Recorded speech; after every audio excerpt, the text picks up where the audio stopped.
ఆమె నోపొద్దకు పడివా 9-10 చదివింది. అక్కడలోనంటే జాన్ రాసిన పత్రిక 2లోని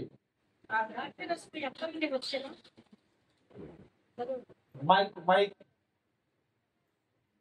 ఆ ద్రాక్షారసము ఎక్కడి నుండి వచ్చెనో ఆ నీళ్లు ముంచి తీసుకొని పోయిన పరిచారకులకే తెలిసినది గాని విందు ప్రధానికి తెలియకపోయాను. గనుక ద్రాక్షారసమైన ఆ నీళ్లు రుచి చూచినప్పుడు ఆ విందు ప్రధాని పెండ్లి కుమారుని పిలిచి, ప్రతి వారిలో మొదట మంచి ద్రాక్షారసము పోసి జనులు మత్తుగా ఉన్నప్పుడు బొబ్బరసము పోయును. నీవైతే ఇదివరకును మంచి ద్రాక్షారసము ఉంచుకొని యున్నావని అతడితో చెప్పెను. ଦ୍ରାକ୍ଷାରସ ହୋଇଥିବା ସେହି ପାଣିକି ଚାପି ତାହା କେଉଁଠାରୁ ଆସିଲା ଏହା ଜାଣି ନଥିବାରୁ, କିନ୍ତୁ ଯେଉଁ ପରିଚାରକମାନେ ପାଣି କାଢିଥିଲେ ସେମାନେ ଜାଣିଥିଲେ। ବରଙ୍କୁ ଡାକି କହିଲେ, ସମସ୍ତେ ପ୍ରଥମରେ ଭଲ ଦ୍ରାକ୍ଷାରସ ଦେଇଥାନ୍ତି, ଆଉ ଲୋକେ ମାତାଲ ହେଲା ଉପରେ ମନ୍ଦ ଦିଅନ୍ତି। ତୁମେ ଏପର୍ଯ୍ୟନ୍ତ ଭଲ ଦ୍ରାକ୍ଷାରସ ରଖିଅଛ। చూడండి, ఈ లోకంలోని ద్రాక్షారసము అలాగా అయింది. ఎవరికి తెలుసు? ଦ୍ରାକ୍ଷାରସ ବିବାହରେ କେମିତି ହେଲା? କାହାକୁ ଜଣା? ବାଇବଲ କେତେ ଲୋକ ପଢୁଛନ୍ତି? ଏଇଟା ତ ସଣ୍ଡେ ସ୍କୁଲ ପିଲାମାନଙ୍କର ବାକ୍ୟ।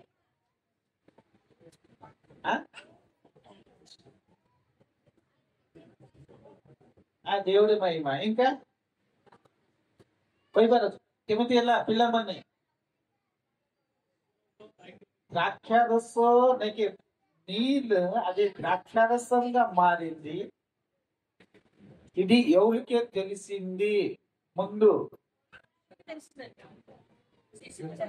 శిష్యులకి తెలిసింది. వయసులో హల్లెలూయా, హల్లెలూయా, హల్లెలూయా। ଶିଷ୍ୟ ମାନଙ୍କୁ ଜଣା ଯେ ପ୍ରଭୁ ଯାହା କହିବେ ତାହା କରିବେ। దేవుడు ఏది చెప్తారో అది తప్పకుండా జరుగుతుంది. దేవుడికి తెలుసు. నీళ్ళు పోషము ఇప్పుడు ద్రాక్షరసంగా మారిందంటే ఇదే నా దేవుడు అనేసి అక్కడ ఆనందం అయిపోయాడు వయస్సులో. ఇంకా తాగిన వ్యక్తి ఏం చెప్తున్నానంటే ପିଇବା ଲୋକ କଣ କହୁଛନ୍ତି ବୋଲିକରି କହିଲେ, କିଏ ହେଲେ ଭଲଟା ଆଗରେ ଦେବେ, ମାତ୍ର ଏମାନେ ଖରାପଟା ବାଣ୍ଟିକି ଭଲଟା ଏବେ ରଖିଛନ୍ତି। చూడండి, ଲାଷ୍ଟ କି ଗୋଟେ ଆନନ୍ଦ ତାର ଭୋଜିରେ ମଧ୍ୟ ନାଇଁ କି, ଯେ ଶେଷରେ ଖାଇବ ଭଲରେ ଖାଇବ କି ନାହିଁ। ଆଗରେ ଖାଇବା ଲୋକ ତନ୍ଦରା ହେଇକି ଗୋଟେ ଶିକୁ ଗୋଟେ ଆସିଥାଏ, ଟିକେ ଲାଜ ମଧ୍ୟ ଆସିବ। କିସ୍ ବେଶୀ ଖାଇଦେଲା ବୋଲେ ସେ ଟିକେ ପେଟ କମ ଥିବ। ଲାଷ୍ଟରେ ଥିବା ଲୋକ କଣ କରିବେ? ଭଲ ଖାଇବେ। ఈ లాస్ట్ కి ఏం చేశారంటే, ఇది తాగిన వ్యక్తి ఫాస్ట్ తాగేసాడు, లాస్ట్ కూడా తాగిన తర్వాత చెప్తున్నారు రైసలో ଦେଖନ୍ତୁ, ପ୍ରଥମରେ ଯେ ଦ୍ରାକ୍ଷାରସ ପାନ କରିଛନ୍ତି ସେ ପୁନର୍ବାର ପାନ କରି ସେ ଜାଣିପାରିଲେ ଯେ ముందుది మంచిది కాదు, కానీ ఇదే మంచిది। చప్పట్లు కొడతాం। హల్లెలూయా। ప్రథమରେ ଦେବାଟା ଭଲ ନାହିଁ, କିନ୍ତୁ ଶେଷରେ ଦେବାଟା ଭଲ ଅଛି। ଭଲଟାକୁ ఏమని రక్తి తీయలేదు। మాత్రం ఈ మంచి విషయము ఎవరు తయారు చేశారండి? చెత్త తయారు చేయలేదు, మిసి తయారు చేయలేదు। యేసు మాటలని అది అయింది, అందుకే మధురంగా మారింది। హల్లెలూయా। ଗଛ ତିଆରି କରିନାହିଁ, ମିସିନ ତିଆରି କରିନାହିଁ, ପ୍ରଭୁଙ୍କର କଥାରେ ତିଆରି ହେବାଟା ఎంత రహస్యం, ఎంత మధురమైనది। అది చెప్పలేమో అది మీరే వినాలా। హల్లెలూయా। ଆମେ କହିପାରିବା ନାହିଁ। ఈ లోకము మీకు ఏం చేస్తారు? ଏ ବିଷୟରେ ଦୁଇଟା ଶିକ୍ଷା ଅଛି। କଣ? జగత ଆଉ ఆత్మికత। రైసులో పరలోకము, లోకము। ఈ లోకంలోని మీరు ఏది చేస్తే కూడా, ఎంత సంపాదిస్తే కూడా అది అయిపోతుంది। ତମେ ଏତେ କମେଇଲେ ମଧ୍ୟ କଣ ହେଇଯିବ? ସେଟା ସରିଯିବ। ସେଠି టేస్ట్ నొత్తిపో, ସେଠି ఆనందం నొత్తిపో, అక్కడ రుచి ఉండదు। కానీ దేవుడు ఇచ్చిన విషయంలోని ఎంత అయితే కూడా అక్కడ ఏంటుంటది? ఆనందం ఉంటుంది. చెప్పడు కొట్టండి హల్లెలూయా. సదసకైవా హల్లెలూయా. పాపము ముందు మీకు ఆనందం ఇస్తుంది. পাপ প্রথমে আনন্দ দেব, শেষরে জীবন নেই যাব. మాత్రం మా దేవుడు ఏం చేస్తారు? దేవుడి దగ్గరికి వచ్చిన తర్వాత అపమానం, నింద, శోధన అన్ని వచ్చిన తర్వాత పెద్ద సీట్లని దేవుడు కూర్చోబడ్డారు. రైతుల్లో హల్లెలూయా. ఏ సమస్య దేయికరి ఆమె కోటికి జీవు దేవుడి దగ్గరికి రావాలంటే చిన్న విషయం కాదండి.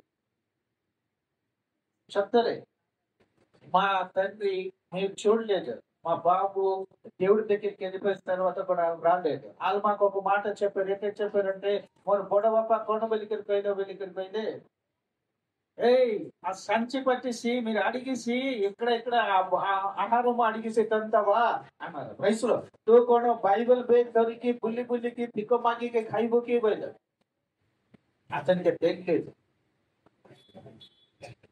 ମୋର ବାପାଙ୍କୁ ମଧ୍ୟ ସେ ଜାଣିନାହାନ୍ତି ଯେ ପ୍ରଭୁ କେମିତି ରହସ୍ୟ କାମ କରିବା ଲୋକ. Hallelujah hallelujah hallelujah. నేను ఇప్పుడు ఎంత ఆనందంతున్నాను, କେତେ ଖୁସିରେ ଅଛୁ. వాళ్ళకి జ్ఞానం లేదు కానీ దేవుడు అంటే వేరే విధంగా. ଆମେ ପ୍ରଭୁଙ୍କ ପାଖକୁ ଆସିବାର ଅଛି ବେଲେ ଯେ କଥା କହିପାରୁନଥିବ ସେ ଏକା ବିରୋଧୀ. మా తండ్రి అంటే బంగారం ఒక సైడ్, మా తండ్రి ఒక సైడ్ పెట్టితే కరెక్ట్ గా ఉంటారు. ఇక్కడ కూర్చుంటే రాత్రి వరకు అక్కడే కూర్చుంటాం. అలాంటి వ్యక్తి మాకు నోరిపి చెప్తున్నారు, ఏంటి మీరు ముష్టి అడిగిస్తుంటావా, మీకు సిగ్గు లేదు అక్కడికి వెళ్ళిపోవు అంటున్నారు. ମୋର ବଡ ବାପା ଏଠି ବସ ବୋଲେ ବସିଥିବ ଉଠିବ ନା, ଏତେ ଭଲ ଲୋକ. ମାତ୍ର ତାର ପାଟି ଆଡୁ କଣ ଶୈତାନ କହୁଛି କଣ ବୋଲିକିରି ତୁ ବାଇବଲ ଧରି ଘର ଘର ବୁଲିକି ଭିକ ମାଗି ଖାଇବ କିରେ, ସେଟା ଛାଡ ବୋଲି. మీరే దేవుడి దగ్గరికి వచ్చిన తర్వాత ఇలాంటి సమస్య వస్తుంది. చిన్న పిల్ల కూడా మీకు నిందిస్తారు, తిట్టుతారు, అన్ని చెప్పుతారు. ఇప్పుడు ଏ ଜଗତ ସବୁବେଳେ ଆମକୁ କଣ କରିବ? ପ୍ରଭୁଙ୍କୁ ଆସିବା ସମୟରେ ନିନ୍ଦା, କଷ୍ଟ, ତାଡ଼ନା, ଅପମାନ ଦେଇକି ଯେତେବେଳେ ପ୍ରଭୁଙ୍କ ପାଖକୁ ଆସିବୁ ସେ ଦିନ ଠାରୁ କଣ ହେଇଯିବ? ଆନନ୍ଦ ଆରମ୍ଭ ହେବ. ଚାବଡ଼ కొట్టండి హల్లెలూయా. ఈ అన్ని కష్టం దేవుడు దగ్గరికి వస్తే ముందు కష్టం వస్తుంది, తర్వాత ఆనందం వస్తుంది. కూర్చుంది మా కొయ్యబాట. హల్లెలూయా. దేవుడి దగ్గరికి వచ్చిన వ్యక్తి ముందు కష్టము, తర్వాత ఆనందము. ఈ లోకంలోని ఉన్న వ్యక్తికి ఏంటి? ముందు ఆనందం ఉంటది, తర్వాత మరణం ఉంటది, సమస్య ఉంటది, రోగం ఉంటది, పరిస్థితి దారుణమైపోతుంది. ଜଗତ ପ୍ରଥମରେ କଣ କରିବ? ଆନନ୍ଦ ଦେବ, ଆ ସାଇଡ ଲାଗେନି. ତାର ଆଡକୁ ଝିକିବା ପାଇଁ ଜଗତ କଣ କରିବ? ఆనంద దేవ. పాపం చేస్తే ఎవరికి ఆనందం లేదండి. సారా తాగితే ఎవరికి ఆనందం లేదండి. సినిమాకి వెళ్తే ఎవరికి ఆనందం లేదు. ఈ ఆనందము కానీ దేవుడి దగ్గరికి వచ్చేలా రావాలంటే ఈ అన్ని బంద్ చేయాల. మీరు చాలా జాగ్రత్తగా ఉంటుంది. ఈ రోజు వాక్యం నేను చెప్పాను కానీ ఇది మీకు రహస్యం విషయం మీకు చెప్తున్నాను. క్రైస్తవులో ఆలోచన వ్యక్తి సామాన్య వ్యక్తి కాదండి. అది ఆలోచన ఏంటంటే బైబిల్ సొసైటీ ప్రెసిడెంట్ అతను. ఇంకా మంచి బైబిల్ టీచర్ అతను, సూపర్ టీచర్. హగాయ్ అంటే ఇంకా టీచర్ అంటే హగాయిలోనే దొరుకుతుంది వయసులో. అలా టీచర్ అంటే బైబిల్ అనే ప్రతి విషయం అతనికి తెలుసు. అందుకే ఇంతవరకు అలా ఉన్నారు వయసులో. హల్లెలూయా హల్లెలూయా హల్లెలూయా. ఒక మాట ఏం చెప్పారంటే, నేను ఇక్కడికి వచ్చిన తర్వాత నేను ఇప్పుడు రీఛార్జ్ అయిపోయింది, మా సెల్ లో అన్ని పోయింది, ఇప్పుడు 3.5 వరకు మాకు రీఛార్జ్ అక్కర్లేదు అన్నారు వయసులో. ଚର୍ଚ୍ଚକୁ ଆସିଲେ ମୁଁ କଣ ହେଇଯାଉଛି? ଡିସଚାର୍ଜ ହେଇଯାଉଛି। ଆଉ 2 ମାସ ବୁଲିଲେ ମଧ୍ୟ ମୁଁ କେମିତି କରିବି? ପ୍ରଭୁର ସେବା କରିବି ବୋଲୁଛନ୍ତି। ଆମେ କୋଉଠି ଅଛୁ? ଶକ୍ତିର ଭଣ୍ଡାରରେ ଅଛୁ।